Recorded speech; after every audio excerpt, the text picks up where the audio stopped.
Hello, what up everyone? Another day, another verse na naman tayo. Day 171. Our verse for today is makikita natin sa chapter 84 verse 10. ng Psalms. And the Bible says, kahit isang araw lamang, mas gusto ko sa templo mo, kaysa 1,000 araw na iba ang tahanan ko. Gusto ko pang maging bantay sa pinto ng iyong templo, kaysa ako'y tumira sa bahay ng mga palalo.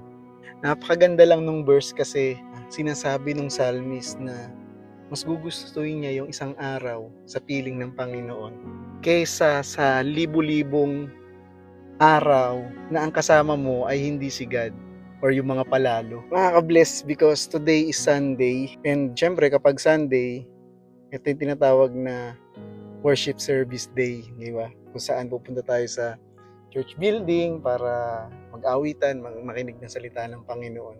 And ang lakas ng ulan kanina, pero makikita mo yung mga tao, nagpunta pa rin sila, and patuloy pa rin silang nakinig ng salita ng Panginoon. Marami namang lugar na pwedeng puntahan pag Sunday, and marami namang pwedeng gawin pag Sunday, pero mas pinili nilang ilaan yung oras na yon para sa Panginoon dahil alam nila na truly in the presence of God, there is fullness of joy. Hindi po perfect ang church. Hindi to usapan na parang perfect yung church gathering or yung mga tao sa church. Hindi sila pumupunta doon dahil gusto nilang makipagplastikan sa mga tao. Kasi hindi, ang totohanan, hindi naman tayo perfect lahat. There's no perfect church, di ba? Pero alam mo yung pinupuntahan ng tao sa church building is yung makasama mo yung mga kapatiran mo, nasama-sama kayo nagsumasamba sa Panginoon, nag-aawitan kayo, nagsiserve kayo together. There is joy in serving. So, ang saya lang sa pakiramdam na kahit nakakapagod mag-serve, pero very fulfilling dahil alam natin na si Lord ay napapangiti natin sa bawat ginagawa natin. Sarap lang basahin ng verse kasi makikita mo mismo na sa pagpumunta ka sa church service, mayroong mga tao doon na simple lang yung ginagawa nilang pagsiserve kay God. Pero kita mo sa kanila yung gladness and joy doon sa ginagawa nila.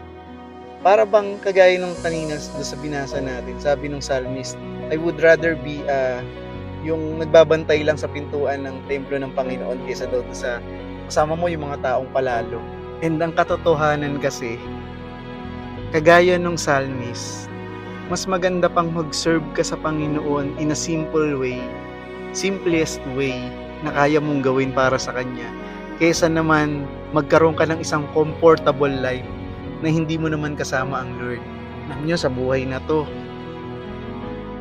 nakakapagod minsan, ang daming problema, puro struggle, di ba?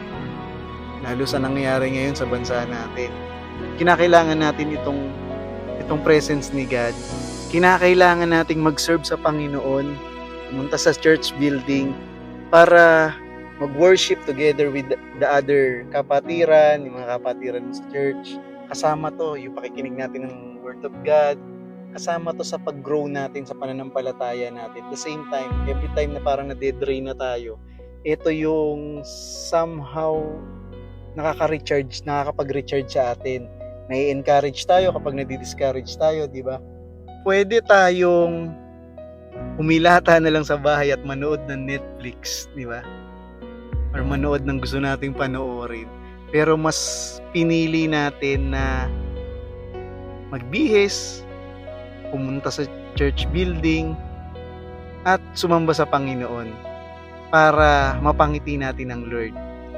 Parang sinasabi natin na mas importante na mapangiti ang Lord, na kahit mag-effort is mas gugustuhin natin kaysa naman manatili doon sa comfortable life na wala naman yung Panginoon.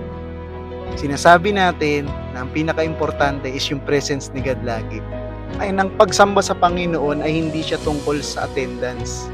Nire-remind natin ang sarili natin na ang pinaka-importante pa rin is yung something na eternal, yung eternal na something na mayroong eternal value, and hindi yung mga temporal lang na mga bagay dito sa mundo. Nawa kagaya ng psalmist, i-value rin natin yung presence ni God kaysa sa libu-libong ginagawa natin na wala si God doon. Value natin yung presence ni God more than anything else dito sa mundong to. Yung isang araw sa piling ng Panginoon, kagaya ng Psalmist, is mas importante or mas mahalaga kaysa sa libu-libong araw na hindi natin kasama ang Panginoon. Magkaroon tayo ng puso na mas gugustuhin na mag-communicate lagi kay God at sa mga kapwa natin mananampalataya kaysa sa mga tao na hindi naniniwala sa Diyos. Mas gugustuhin natin pumunta sa presensya ng Diyos, lumapit sa presensya ng Diyos kaysa naman sa lugar na wala ang Panginoon.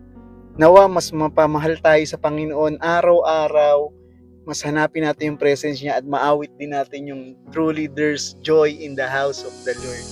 Muli, better is one day in the house of the Lord than 1,000 anywhere else. So God bless everyone, and nawa ay patuloy nating palaganapin ang salita ng Panginoon dito sa mundong ito.